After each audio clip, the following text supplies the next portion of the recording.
The metal inside your table salt can store electricity, and it costs 500 times less to mine than lithium.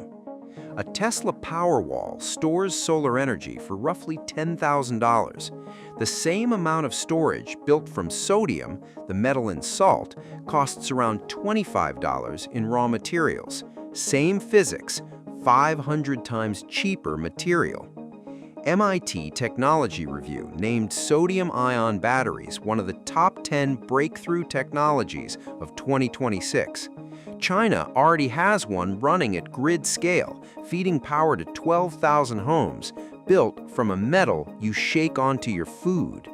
I'm Gick, and this is the battery technology the lithium industry spent a decade making sure you never heard about. Here's how a battery works in one sentence.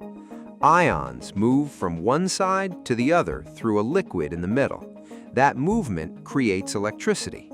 In a lithium battery, the ions are lithium, rare, expensive, geopolitically concentrated in Australia, Chile, and China. In a sodium battery, the ions are sodium, the same element as table salt. 23,000 parts per million in the Earth's crust versus 20 parts per million for lithium. Sodium is 1,100 times more abundant in the Earth's crust than lithium. Here's the key physics. Sodium sits one position to the left of lithium on the periodic table. Same chemical behavior, same intercalation mechanism, meaning the ions slot into the battery material in the same way.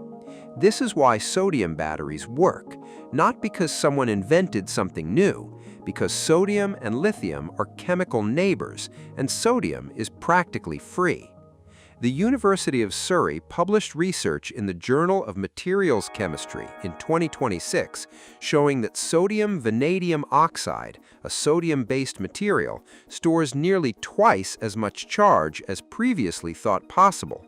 The same research showed the battery continued working when submerged in salt water and simultaneously removed salt from the water. One material, two functions: store energy and desalinate seawater from salt.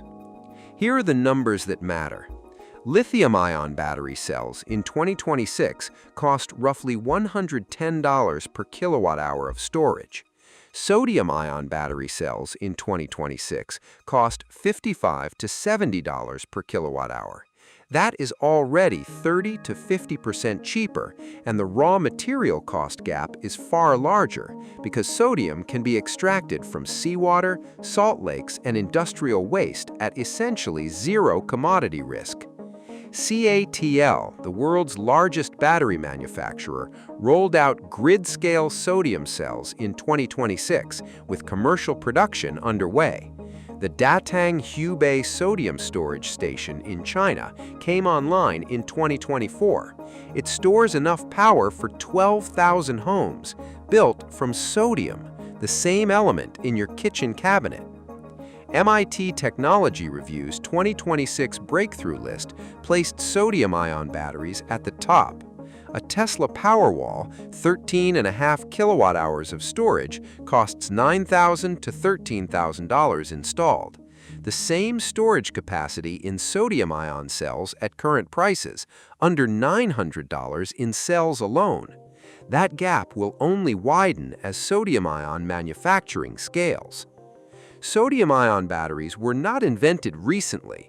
Research on sodium as a battery material began in the 1970s, at the same time as lithium research.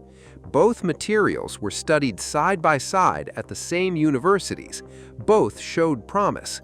Then, in the 1990s, lithium won the commercial race. Not because it was better chemistry, because it had higher energy density, meaning you could pack more energy into a smaller space. For a smartphone or a laptop, size and weight matter enormously. Lithium won that market, and then the entire research world followed the money. Sodium research was largely abandoned, but here's what the lithium industry never wanted you to know. For home energy storage, for grid-scale storage, for electric scooters and regional vehicles, energy density does not matter nearly as much. Your house is not moving. Your solar storage battery does not need to be light. It just needs to be cheap and reliable. Sodium was always the right answer for stationary storage. The research was sitting on a shelf for 30 years while you paid lithium prices for a home battery that did not need lithium at all. Now, here's where it gets practical. You can't build a commercial-grade sodium cell in your garage today. The cathode materials require industrial processing. But here's what you can do right now and what thousands of off-grid builders are already doing. A simple saltwater battery, also called a magnesium saltwater cell or a copper-zinc salt cell, can be built from 3 hardware store materials for under $25.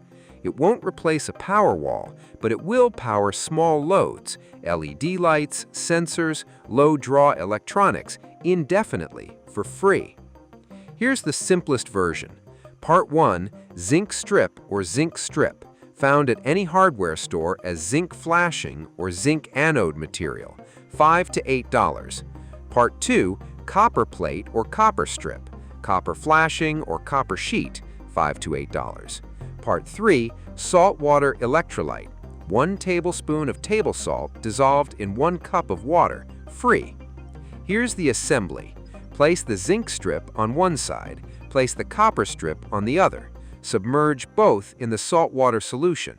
Do not let the metals touch each other. Connect your load, LED light, small sensor, low-draw device, to the zinc terminal, negative, and the copper terminal, positive. Voltage output, approximately 1.1 volts per cell. Stack 3 cells in series, 3.3 volts. Stack 6, 6.6 volts. More than enough to run LED lighting, a small radio, or charge a low-draw sensor. The zinc gradually dissolves as the battery discharges. Replace the zinc strip when needed, $3 to $5 every few months of regular use. This is not a conspiracy. This is electrochemistry, the same zinc-copper galvanic cell that Alessandro Volta used in the very first battery ever built in 1799. Over 200 years old, still works. Salt and metal, that's it. Before we close, most people are still paying for something nature already solved.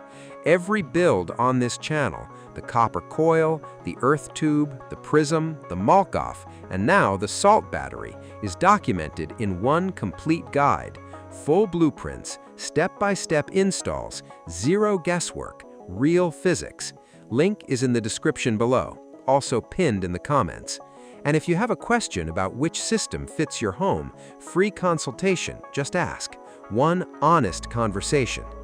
The simple zinc-copper saltwater cell is a demonstration battery, not a whole home storage solution. Output is low voltage and low current. The zinc electrode depletes over time and must be replaced. Saltwater electrolyte evaporates and must be topped up. For whole home solar storage, commercial sodium-ion cells from Cattle, Heine, or similar are now available and dropping in price fast. At current 2026 prices, $55 to $70 per kilowatt-hour, a DIY sodium-ion pack built from commercial cells is genuinely cost-competitive with any lithium alternative. And unlike lithium, sodium cells do not degrade in cold weather. They charge and discharge efficiently at -20 degrees Celsius. For anyone living off-grid in a cold climate, sodium is not just cheaper, it actually performs better. The metal in your table salt was sitting next to lithium on the periodic table for the entire history of battery research. 1,100 times more abundant, extractable from seawater, no cobalt, no nickel, no geopolitical supply chain risk. MIT put it at the top of their breakthrough list. China is running it at grid scale right now, and CATL, the company that makes the batteries in most electric vehicles, is shipping commercial sodium cells as of 2026. The only reason you're hearing about this now instead of 30 years ago is because nobody could sell you a saltwater battery at the margin they needed. The physics was always there. The material was always there. It just didn't make enough money to push lithium out of the way, until now. If you want to store the solar energy from the plug-in panels that just became legal in 47 states, that video is already on this channel. Link is right here. I'm Gick. Build it. Test it. The cheapest battery material on Earth has been sitting in your kitchen this entire time.